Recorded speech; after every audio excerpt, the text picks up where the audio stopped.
तो network marketing क्या है? नेटवर्क मार्केटिंग की अगर मैं बात करूं तो नेटवर्क मार्केटिंग एक तरह के का बिजनेस है और डायरेक्ट सेलिंग बिजनेस है, जो कंपनी खुद प्रोडक्ट बनाती है और डिस्ट्रीब्यूटर को देती है और हम लोग कस्टमर को देते हैं। तो डायरेक्ट सेलिंग को ही नेटवर्क मार्केटिंग बोला जाता है। देखो, हर चीज में नेटवर्क ही बना हुआ है। अगर आप एक दूध की थैली लाते हो तो वो भी कहीं ना कहीं नेटवर्क में जुड़ा है। अगर आप बिस्किट लाते हो तो वो भी कहीं ना कहीं नेटवर्क से ही हमारे पास आता है। अगर आप किराना लाते हो तो किराना भी कहीं ना कहीं नेटवर्क से ही आता है। जैसे कि हम लोगों का जन्म हुआ वो भी एक नेटवर्क से ही हुआ। ठीक है, हमारे बाप दादा से ही जन्म हुआ, तो ये कहीं ना कहीं एक कड़ी जुड़ी हुई है। ठीक है, तो वही चीज को लेते हुए ये बिजनेस को आज से कम वैसे देखा जाए तो 100 साल से ऊपर, 150 साल 200 साल पहले इसकी खोज की गई थी कि भाई डायरेक्ट सेलिंग के माध्यम से भी कई लोगों का कैरियर बन सकता है। ठीक है, अगर मैं शॉर्ट में बताऊं तो नेटवर्क का मतलब एक हर चीज में अगर हम जितना ज्यादा नेटवर्क बनाएंगे उतना ही ज्यादा हम लोग हमारी ओर से मजबूत होंगे। हमारे कहने का मतलब कि हम हर तरह से मजबूत हो सकते हैं। ठीक है, तो नेटवर्क बनाना और नेटवर्क विकसित करने के लिए कई चाबियां हैं, कई तरीके हैं कि जिस तरह से हम नेटवर्क बना सकते हैं। कई लोगों का सवाल रहता है, सर ये बिजनेस में करना चाहता हूँ, कई लोगों को मैं बताता हूँ, पर कई लोग जुड़ते हैं, कई लोग नहीं जुड़ते हैं। और हम लोग किस तरह से इस काम को आगे बढ़ाएं, तो ये एक चाबी मैं आपको बताऊंगा कि इसके माध्यम से आप सीख के अगर इस तरह से आप कर लेते हो तो हो सकता है कि आप भी अपना बड़ा नेटवर्क बना सकते हो। देखो, दुनिया में आपने देखा होगा जो भी आदमी पैसा वाला है उसका नेटवर्क तगड़ा होगा तभी वो पैसा वाला है। अगर रिलायंस की बात करूँ, कोई आज उसके पास 10 करोड़ 15 करोड़ कस्टमर है, तो वो क्या है, उनकी कंपनी के अंदर एक जियो नेटवर्क के माध्यम से लोग जुड़े। ठीक है, तो उनका भी नेटवर्क, जहां जहां लोग धनाड़ी हुए, जहां जहां लोग सक्सेस हुए, तो नेटवर्क के माध्यम से ही हुए। अगर किसी भी सेक्टर के अंदर लोगों के साथ अगर झुंड रहेगा, जिस व्यक्ति के पास लोग रहेंगे वही व्यक्ति बड़ा काम कर सकता है और सक्सेस हो सकता है। ठीक है, तो आए हम कीज के बारे में देखें। पहला है, अगर आप नेटवर्क बनाना चाहते हो तो आपको पहला काम करना पड़ेगा लिस्ट मेकिंग। आपको लिस्ट बनाना पड़ेगा, और लिस्ट भी किस तरह का, किस किस चीज का लिस्ट बनाना है ये आप लिख सकते हो। पहले तो ड्रीम लिस्ट, क्योंकि ये जो बिजनेस है, ये बिजनेस को अगर आप दिल से करना चाहते हो, अगर सफल होना चाहते हो, तो आपके ड्रीम्स होना चाहिए, आपके सपने होने चाहिए। बिना सपने से आप इस बिजनेस को नहीं कर पाओगे, क्योंकि सपने रहेंगे तो ही इसमें जो भी उतार चढ़ाव आएंगे उसमें आप टिके रहोगे। ठीक है, तो इसलिए आपके सपने होने बहुत जरूरी है, आपकी इच्छाएं होनी बहुत जरूरी है, आपके डिजायर होनी बहुत जरूरी है। ड्रीम लिस्ट, ड्रीम लिस्ट के अंदर भी तीन तरीके की ड्रीम लिस्ट है। एक तो शॉर्ट टर्म ड्रीम्स, कि आपने छोटा ड्रीम्स बना लिया कि मैं 3 महीने के अंदर अगर टोपाज चला जाता हूँ या एमरल्ड चला जाता हूँ तो मेरे पास लाख सवा लाख रुपए आ जाएगा, तो मैं क्या कर सकता हूँ। आप एक बाइक ले सकते हो। ठीक है, तो इस तरह का एक छोटा, अगर आपके घर में फ्रीज टीवी नहीं है तो वो ले सकते हैं। अगर आपके बच्चे पढ़ाई कर रहे हैं तो उसके लिए वो कर सकते हैं। जो भी आपका सपना है वो लिखना है। तो शॉर्ट टर्म के अंदर 1 से 3 महीने के अंदर आप क्या चाहते हो वो लिखना है। मिडिल टर्म के अंदर आप 1 से 6 महीने के अंदर क्या चाहते हो वो लिखना है। उसके बाद लॉन्ग टर्म के अंदर आप 1 से 5 साल तक क्या चाहते हो वो लिखना है। तो ये ड्रीम लिस्ट 3 तरीके से आपको बनाना पड़ेगा। अगर आप चाहते हो कि सफलता मिले और ये काम नहीं करना चाहते हो तो आपका नेटवर्क नहीं बनेगा। अगर आप सफल होना चाहते हो तो 101% ये जो मैं बता रहा हूँ वो सारी चीज को 100%, 100% आप अगर फॉलो करते हो, 100% आप करते हो, तो 100% आपको सफलता मिलेगी मिलेगी और जरूर मिलेगी। पर आप अगर ये नहीं करोगे तो नहीं मिलेगी। कई लोग बोलते हैं मुझे सफल तो होना है, मुझे नेटवर्क तो बनाना है, पर मुझे ड्रीम लिस्ट नहीं बनाना है, तो नहीं होगा। आपको ड्रीम लिस्ट इसलिए बनाना है कि आपका ड्रीम ही आपको इस बिजनेस में प्रेरित करेगा। आप अगर सफलता की ओर जाना चाहोगे तो आपका ड्रीम ही आपको पुश करेगा, क्योंकि यही एक पेट्रोल है, यही एक ज्वलनशील चीज है कि जो आपको जागरूक रख के आपको आगे बढ़ने में मदद करेगा। ठीक है, इसलिए ड्रीम लिस्ट बनाना जरूरी है। तो मैं आशा करता हूं कि आप अपना ड्रीम लिस्ट बना लीजिए। उसके बाद हमारा रॉ मटेरियल है लोग, पीपल लिस्ट, लोगों का लिस्ट बनाना जरूरी है। लोगों का लिस्ट में पहला आएगा हॉट लिस्ट, वार्म लिस्ट और कोल्ड लिस्ट। हॉट लिस्ट में हमारे जो हमें पहचानते हैं, जो जानते हैं, हमारे रिश्तेदार, जो 25-30 हजार 40 हजार कमाने वाले लोग हैं, उनका लिस्ट बनाइए आप 15-20-50 लोगों का। ताकि क्या होता है कि आपको पहले लेवल निकालने के लिए आपके पास वो लोग होने चाहिए कि जो आपके ऊपर भरोसा करके, आपके ऊपर विश्वास करके आपको पैसा दे दें। तो इसलिए हॉट लिस्ट के अंदर वही लोगों का नाम लिखो कि जो ऑलरेडी कमाई कर रहे हैं, जो आपकी बातों को मानते हैं, जो आपके ऊपर ट्रस्ट करते हैं, जो आपको जब भी आप प्लान लेके जाओ, प्रोडक्ट लेके जाओ, जो खरीदने की ताकत रखते हो, ऐसे लोगों का नाम आपको हॉट लिस्ट में लिखना है। उसके बाद वार्म लिस्ट। वार्म लिस्ट में जो लोग रह गए, आपके रिश्तेदार है, आपके दोस्त यार है, आपके पड़ोसी है, जो भी है, जो रह गए, वो कब जुड़ेंगे? जब आपकी सफलता आएगी तब जुड़ेंगे। क्योंकि आप जब सफल होंगे, जैसे आप एमरल्ड बनोगे, टोपाज बनोगे, आपकी इनकम शुरू होगी, आपकी लाइफस्टाइल चेंज होगी, तब वो ये वार्म लिस्ट काम आएगा। उसके बाद कोल्ड लिस्ट। कोल्ड लिस्ट के अंदर कौन आता है? जहां भी आप जाते हो, जैसे शादी ब्याह में चले गए, कोई धार्मिक प्रसंग में चले गए, तो वहां पर लोग मिलते हैं, वहां पर हमारी पहचान होती है, दोस्ती यारी होती है। तो वहां पर आप उनका नाम नंबर ले लो और बता सकते हो कि सर मैं ये ऐसा काम कर रहा हूँ, बहुत बढ़िया काम है। ठीक है, तो वहां पर क्या होता है कि वहां जो नाम मिलता है, जो नंबर मिलता है, वो आप कॉल लिस्ट में डाल दो। क्योंकि वो लोग क्या आपको पहचानते, तो अभी नए नए पहचान शुरू हुई, तो हो सकता है कि आने वाले दिनों में आपकी बड़ी सफलता देख के वो लोग जुड़ जाएंगे। तो ये 3 तरह का लिस्ट इसलिए बनाना है कि मैं शुरुआती दौर में, अगर आप बिजनेस डेवलप करना चाहते हो, शुरुआती दौर में आप नेटवर्क बढ़ाना चाहते हो, तो आपको ये तीनों लिस्ट पे काम करना पड़ेगा। शुरुआत में हॉट लिस्ट में काम करो, उसके बाद वार्म लिस्ट में काम करो, उसके बाद में आप कोल्ड लिस्ट में काम करो। ठीक है, तो ये हमें करना जरूरी है। उसके बाद आएगा कॉन्टेक्ट एंड इनवाइट। जब आप ये कहने का मतलब कि जब आप लिस्ट बना लोगे, तो लिस्ट बनाने के बाद 2 मिनट, लिस्ट बनाने के बाद आपको कांटेक्ट करना है, उस पार्टी से बातचीत करनी है। तो कांटेक्ट के 3 तरीके से कर सकते हैं। एक तो आप कॉलिंग के द्वारा, फोन के द्वारा, कि सर एक जबरदस्त प्रोग्राम है, मैंने शुरू किया है और आप भी उसके अंदर अगर पार्ट लेते हो, तो मैं चाहूंगा कि मेरी अपलाइन के थ्रू आपसे बातचीत करूं या बताना चाहूंगा। ठीक है, उसके बाद मिल के, कि अगर हम सेमिनार में लोगों को लेना चाहते, अगर आपको एक कॉन्टैक्ट इनवाइट सिर्फ सेमिनार के लिए भी आपने सीख लिया, तो भी बड़ा काम हो जाएगा। अगर लोग सेमिनार में आने लगेंगे आपके कॉन्टेक्ट के द्वारा, आपके इनविटेशन के द्वारा, तो भी बड़ा काम हो सकता है। तो हमने जो लिस्ट बनाया है, उनको अगर आप नहीं बता सकते हो, तो आपको आपके अपलाइन के थ्रू प्लान दिखाओ। अगर वहां भी नहीं हो सकता है, तो आपके सेमिनार हो रहे हैं आपके एरिया में, आपकी अलग अलग जगह पे हर संडे को सेमिनार होता है, तो सेमिनार के अंदर लोगों को बिठा दो। अगर आप बिठाओगे तो वहां पर वो बंदा प्लान भी देख लेगा, मोटिवेट भी हो जाएगा। क्यों हो जाएगा? क्योंकि वहां पर हर प्रकार के लोग, सक्सेस लोग वहां पर मिलेंगे, तो जानकारी भी वो ले लेंगे। ठीक है, तो यहाँ कांटेक्ट जो है वो कॉलिंग के द्वारा भी कर सकते हैं, जाके रूबरू मिलके कर सकते हैं। ठीक है, और इनविटेशन कार्ड के द्वारा भी आप उनको इनविटेशन दे सकते हो। हमारा जो सेमिनार का कार्ड रहता है, जो एफएसएस का, उसके माध्यम से भी आप कर सकते हो। ठीक है, तो ये भी एक तरीका है कि जब हम लिस्ट बना लेंगे, तो ये कांटेक्ट करना बहुत जरूरी है। ठीक है, उसके बाद आएगा शो द प्लान। जब हम कांटेक्ट कर लेंगे, तो कांटेक्ट करने के बाद हम 3 तरीके से अलग अलग प्लान बता सकते हैं। या तो हम रूबरू जाके 1-to-1 बता सकते हैं, या सेमिनार में ला सकते हैं। ठीक है, या तो आपके अपलाइन के थ्रू बता सकते हैं। ठीक है, तो जब आपने उनको कांटेक्ट कर लिया, इनविटेशन दे दिया, तो इनविटेशन के बाद हमें प्लान के लिए ही उनको इनविटेशन देना है। ठीक है, हमारा जो प्लान है वो 3 तरीके से 3 पार्ट में बटा हुआ है, हेल्थ प्रोग्राम, प्रोडक्ट प्रोग्राम और इनकम प्रोग्राम।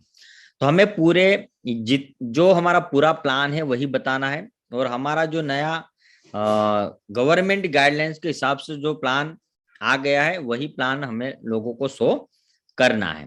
ठीक है, तो प्लान हमारा हार्थ है। अगर आप नेटवर्क बढ़ाना चाहते हो तो देखो, कई लोग आज सक्सेस लोगों को आप पूछोगे तो सक्सेस लोग आपको बोलेंगे कि हम लोग भी प्लान के माध्यम से ही इस बिजनेस में आए। ठीक है, अगर मैं बात करूं तो मैंने भी प्लान देखा तभी मैं बिजनेस में आगे बढ़ा। तो इस तरह से आप भी, जितने भी आपके अपलाइन है, जो भी सक्सेस लोग हैं आज, टोपाज है, एमरल है, ठीक है, गोल्ड भी बने हैं, तो ये सारे लोगों ने भी प्लान के माध्यम से ही इस बिजनेस को ज्वाइन किया है। इसलिए प्लान को कभी मिसअंडरस्टैंडिंग या वो नहीं करना है, इनकार नहीं करना है। प्लान हमें 100% दिखाना है। हाँ, आप किसको प्लान नहीं दिखा सकते? जो कस्टमर है, जिनको सिर्फ प्रोडक्ट में ही इंटरेस्ट है, जो प्रोडक्ट ही यूज करना चाहते हैं, उनको प्लान दिखाने की जरूरत नहीं है। पर अगर आपको लगे कि ये इच्छुक के बिजनेस भी कर सकता है और प्रोडक्ट भी यूज कर सकता है, तो उनको प्लान दिखा देना ही चाहिए। क्योंकि आप नहीं दिखाओगे तो कोई और दिखा देगा, फिर आप पछताओगे। अगर मैंने बता दिया होता तो आज वो मेरी टीम में होता। बाद में जाके फिर बोलते हैं यार ये तो इधर जुड़ गया, इधर जुड़ गया, तो फिर ऐसा ही होगा, क्योंकि आपने उनको प्लान कभी बताया ही नहीं। इसलिए प्लान बताना बहुत जरूरी है। ठीक है, तो प्लान जब आप बताओगे तो प्लान के माध्यम से लोगों को पता चलेगा कि ये जो कंपनी है वो किस तरह से काम कर रही है। ठीक है, उसके बाद फॉलोअप। फॉलोअप के अंदर, फॉलोअप जब प्लान हो जाता है तो हम गलती कहाँ करते हैं कि प्लान में से निकलने के बाद या प्लान बताने के बाद कभी भी फॉलोअप की बात ही नहीं करते। फॉलोअप में क्या आता है? फॉलोअप में हमारा क्लोजिंग आता है। क्लोजिंग का मतलब ये है कि हमें कुछ भी करके उस व्यक्ति के पास से पैसा निकाल के ज्वाइनिंग कराना है, हमें प्रोडक्ट देना है। हमारी आईडी, जो भी बंदे की आईडी आप लगाते हो उसकी आईडी ग्रीन होना चाहिए। इसको फॉलोअप बोलते हैं। फॉलोअप यही है कि जब आप, अगर वो नहीं कहने का मतलब आईडी ग्रीन कराता है या नहीं जुड़ता है, तो जब तक वो जुड़ नहीं जाए, जब तक आईडी ग्रीन न कर ले, तब तक आपको फॉलो करना है। अगर आपको फॉलोअप नहीं आता है कि किस तरह से फॉलोअप करना, तो आप अपनी अपलाइन के माध्यम से फॉलोअप करवा सकते हैं। फॉलोअप में यही बातें आती है कि कंपनी के बारे में बताना है, उनका कंपनी का विजन बताना है, और उनको बताना है कि आप क्या कर रहे हो, और उनका विजन क्लियर करना है। क्योंकि देखो, हर एक का अलग अलग विजन रहता है, अलग अलग सपने रहते हैं, तो वो उसी सपने को आपको उनके सामने दिखाना है। अगर समझ लो कि मैं जब बिजनेस में आया तो मेरा 8 लाख का कर्जा था, तो कहने का मतलब उन्होंने बताया कि अगर सर आप यहाँ से काम कर लोगे तो यहाँ 100 करोड़ का प्लान है। तो मुझे क्या क्या रिलेट हुआ? पैसा रिलेट हुआ, क्योंकि मुझे पैसे की जरूरत थी। तो इस तरह से आप फॉलो अप करते समय आप उस बंदे के सामने बैठ के इस तरह की बात करो, या उस तरह से उनको उनको बोलने दो, और उनके मुंह से निकालो कि आपको किस लिए बिजनेस की जरूरत है। ठीक है, कोई नौकरी वाला बोलेगा मुझे टाइम नहीं मिल रहा, तो सर आप पूरी जिंदगी रिटायर्ड हो जाओगे तब तक आपको टाइम नहीं मिलेगा। तो टाइम के लिए आप इस बिजनेस में उनको प्रेरित कर सकते हो कि आप 5 साल कर लो सर, फ्री हो जाओगे, डायमंड हो जाओगे तो आप फ्री हो जाओगे, उसके बाद आपकी लाइफ बढ़िया हो जाएगी, आप विदेश यात्रा कर सकते हो। ठीक है, आप इनकम के लिए भागना नहीं पड़ेगा। तो ये सारी चीज आप उनको फॉलोअप में बता सकते हो। तो फॉलोअप कराना बहुत जरूरी है। आप खुद करो या तो फिर आपके अपलाइन के थ्रू फॉलोअप कराओ। क्योंकि कई लोग क्या करते हैं, प्लान तो बतवा देते हैं, प्लान दिखा देते हैं, प्लान सेमिनार में भी ला देते हैं, पर उसके बाद फॉलोअप नहीं करते। जब फॉलोअप नहीं करोगे तो वो बंदा थोड़ी ना सामने से पैसा निकाल के आएगा, सर मेरी आईडी ग्रीन कर दो, और थोड़े ना वो बोलेगा मेरी आईडी डाल दो। तो फॉलोअप में हमें आईडी डलवाना और आईडी ग्रीन कराना, ये ध्यान रखना है। जितने ज्यादा आप आईडी ग्रीन कराओगे उतना ही आपका बिजनेस बढ़ेगा। क्योंकि ऐसे रेड आईडी अभी 1 अप्रैल से उड़ जाएगी, सारी जितनी भी रेड आईडी है, ये गवर्नमेंट के रूल्स के हिसाब से, और कंपनी भी खुद डिलीट कर देगी। तो अभी मौका है कि अगर किसी की रेड आईडी अभी तक है तो फटाफट आप लोग वो ग्रीन करवा दो, चाहे 27 से करा दो, चाहे 52 से करा दो, जो भी कंपनी के प्लान के हिसाब से आप करा सकते हो। तो ये बहुत जरूरी, तो अभी हमें काम पर लगना है इस काम पर। ठीक है, तो फॉलोअप में हमें ये ध्यान रखना है। उसके बाद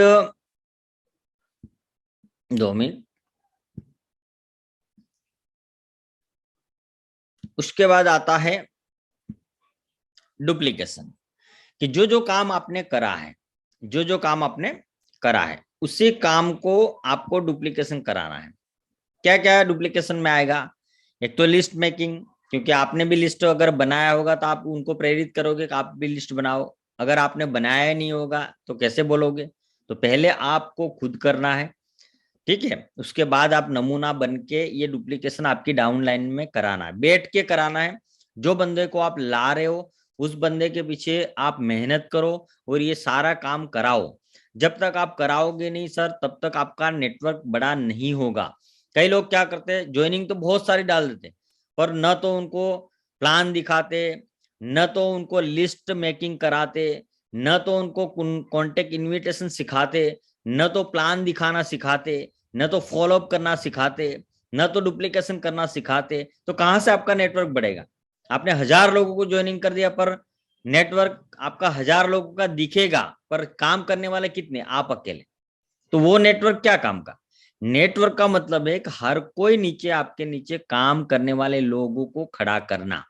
पर कब होंगे? पहले आपको करना पड़ेगा। आपको अगर नहीं आता है तो आपके अपलाइन के थ्रू सीखो, ISA ट्रेनिंगों में सीखो, जहां जहां हमारी ट्रेनिंग होती है सब में सीखो। और वो सीखने के बाद हमें प्रैक्टिकल में करना जरूरी है। कई बार क्या होता है कि हम लोग प्रैक्टिकल नहीं करते। जब प्रैक्टिकल नहीं करेंगे तो कैसे होगा? प्रैक्टिकल कराना और करना ये बहुत जरूरी है, ठीक है। तो हमें डुप्लीकेशन में जितना ज्यादा आप लोगों को बिठा के लिस्ट बनाना सिखाओगे, जितना ज्यादा उनको कॉन्टेक्ट एंड इनवाइटिंग सिखाओगे, जितना ज्यादा प्लान सिखाओगे, जितना ज्यादा फॉलोअप करना सिखाओगे, उतना ही आपका नेटवर्क मजबूती से बढ़ेगा। तो आपको आपके नीचे आपका जैसे लोगों को खड़ा करना है, उसको बोलते हैं डुप्लीकेशन, ठीक है। उसके बाद 3 कार्डिनल्स रूल्स है कि ये 3 नियम ऐसे हैं जो हृदय के नियम है। ये 3 नियम में पहला नियम है कि कोई भी कार्य शुरू करने से पहले, कोई भी काम, नया काम शुरू करने से पहले आप अपने एक्टिव अपलाइन को पूछो। जब तक आप एक्टिव अपलाइन को पूछोगे नहीं और अपने आप ही चालू कर दोगे तो उसमें आपको ही नुकसान है, क्योंकि वो चीज आपको नहीं करनी थी और आपने कर ली।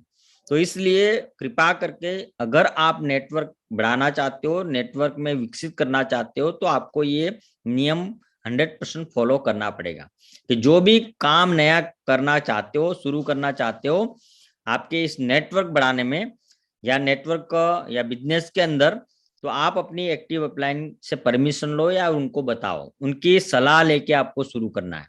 दूसरा कि हमें कभी भी नेगेटिव डाउनलाइन को या क्रॉस लाइन को कभी भी कोई चीज नेगेटिव पास नहीं करनी है। कई बार क्या होता है कि हम लोग हमारी डाउनलाइन या क्रॉस लाइन को जब नेगेटिव बोलते हैं तो वो नेगेटिव कहीं ना कहीं फिर अपलाइन के पास आती है, ठीक है। वो भी बोलता है कि यार ये तो इनके बारे में गलत बोल रहा है, कंपनी के बारे में गलत बोल रहा है या प्रोडक्ट के बारे में गलत बोल रहा है, तो वो नेगेटिविटी नीचे तक चली जाएगी। तो आपके अंदर अगर कोई भी नेगेटिव बात आती है, नेगेटिव सवाल आते हैं, तो आप आपके अपलाइन को बताओ। डाउनलाइन को कभी भी नेगेटिव पास नहीं करना है। कई लोग क्या है, क्रॉस लाइन में भी बातें करते हैं, क्रॉस लाइन में जो आपके कोई मिस लगते ही नहीं है आपके नेटवर्क में, उनके साथ ही भी अच्छा रिश्ता कर लेते हैं, उनके साथ जाके बातचीत करते हैं और वहां भी नेगेटिविटी फैलाते हैं, तो वो आपके लिए खतरा है। इसलिए आप कभी भी नेगेटिव, अगर आपके अंदर सोच भी आती है या नेगेटिव कोई भी ऐसी बात आती है, तो तुरंत आप अपने अपलाइन का संपर्क करो और उनको ही, नेगेटिव ऊपर जाना चाहिए, पॉजिटिव नीचे आना चाहिए। डाउन लाइन में हमेशा पॉजिटिव चीज को ही पास करना है। तो ये दूसरा नियम। तीसरा है कि आपको कभी भी कोई भी फैमिली पार्टनर्स के साथ चीटिंग नहीं करना है, ठीक है। कभी भी कोई ईगो या पैसे या ऐसे कोई भी चीज के लिए धोखाधड़ी नहीं करनी है। कई लोग क्या करते हैं, डाउनलाइन के पैसे के साथ छिड़वाड़ करते हैं। अगर कहीं लेडीज हो तो लेडीज जेंट्स, वहां पर भी प्रॉब्लम्स होता है। तो ये आपको ध्यान रखना है कि कभी भी आप बिजनेस में जाओ तो आपकी गाड़ी के पीछे भी अनजान लेडीज हो या आपकी पहचान भले हो पर आपकी रिश्तेदार हो तो बात अलग है। बाकी अगर नेटवर्क में है आपके बिजनेस में तो उनको नहीं बिठाना है, उनको रिक्शा और ऑटो में बिठा के भेजना है या लाना है। तो ये कई ऐसी चीज रहती है कि जिसके कारण हमारा नेटवर्क खत्म हो जाता है, ठीक है। तो इसी तरह लेडीज अगर रहेगी तो जेंट्स के प्रति भी ये ध्यान रखें, क्योंकि कई बार कई कई लोगों का नेटवर्क, बड़ा नेटवर्क भी खत्म हो गया, ये यही कारण।